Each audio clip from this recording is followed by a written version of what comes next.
Imagine that you have been given this two sheet of papers. If you use the exact same font size, for example, I'll write say some information over here, info.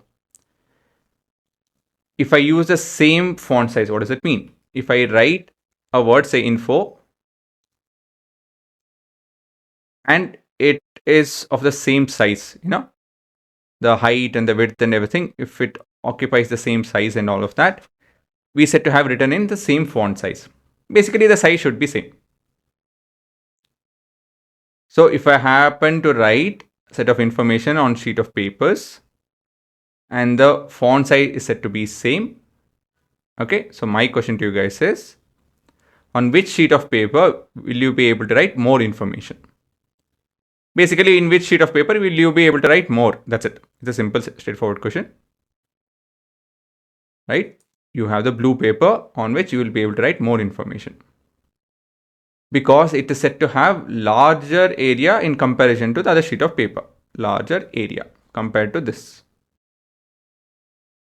So basically, area has to do with how much space a shape occupies or shape covers.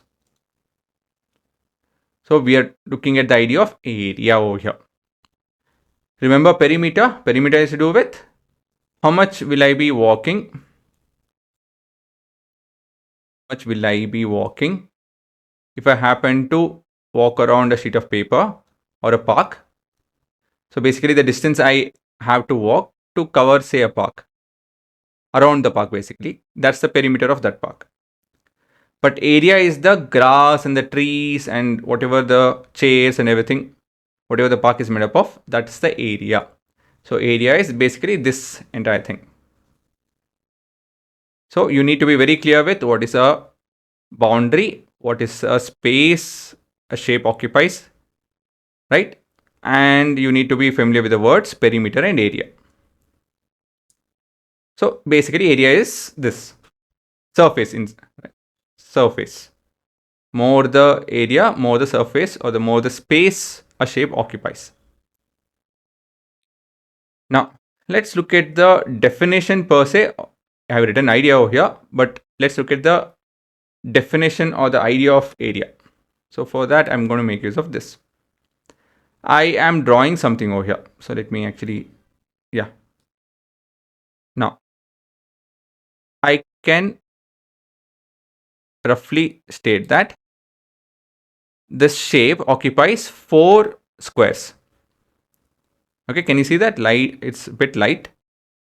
It occupies 4 square. Let me make it as now 3 square. Let me make a shape which is 3 square. This shape occupies 3 square. This two put together occupies 7 square units. Forget about this, but 7 square, right? If I happen to do this, it's not a good one, but I just meant to write it on the boundary. So I meant to write it as a L shape. So 1, 2, 3, 4. 4 plus 4 is 8, 9, 10, 11. So we are occupying 11 squares. Can you guys tell that? So what I'm trying to talk to you guys over here is that we can talk about area, like boundary, we can talk in terms of length. Now I'm trying to teach you guys how can we convey the area. If I tell that, okay, blue area is more than the yellow area, that's okay. But how much more? You need to associate a number with it, right? And that's what I'm trying to do over here. So I'm trying to give a relatable measuring methodology for us to have a conversation about area. So what is that methodology? What can you convey from this? Okay, let me show it one more way. I have a rectangle over here. Opposite sides are equal, they are parallel, and the angles are 90 degree. Now, look at this. Look at the count.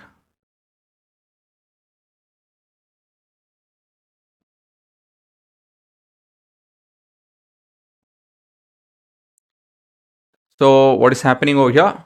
Observe. So basically, I had a rectangle. We started filling with what? The small things are your squares, is it not? Here too, what did we see? What we are looking at in the background, what can we see? They are also square, right? They are square in shape. All of this are in square in shape. End of it, as in when I drew, we are counting the squares. So how can we define, or what can we, how can we convey, or how can we discuss area? By counting squares, is it not? How many squares the particular shape is occupying. Counting squares of the in a shape, whatever shape we have, how many squares is it occupying? Basically, we can convey or discuss about area or measure area in that way.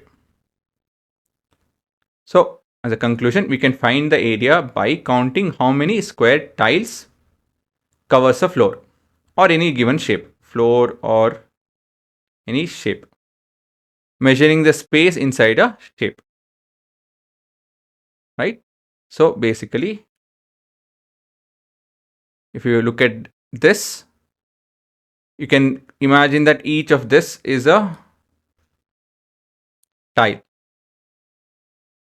If someone asks you what is the area, you just have to count the tiles. That's it. That's the whole point of this. So let me take up, say, a triangle. It's a bit complicated, but yeah, this triangle is said to have occupied 5 squares. Let me take this shape. This shape is said to occupy 8 squares. So this shape is said to have occupied 9 squares apparently. If I sit and count, there will be 9. Actually, let us do that.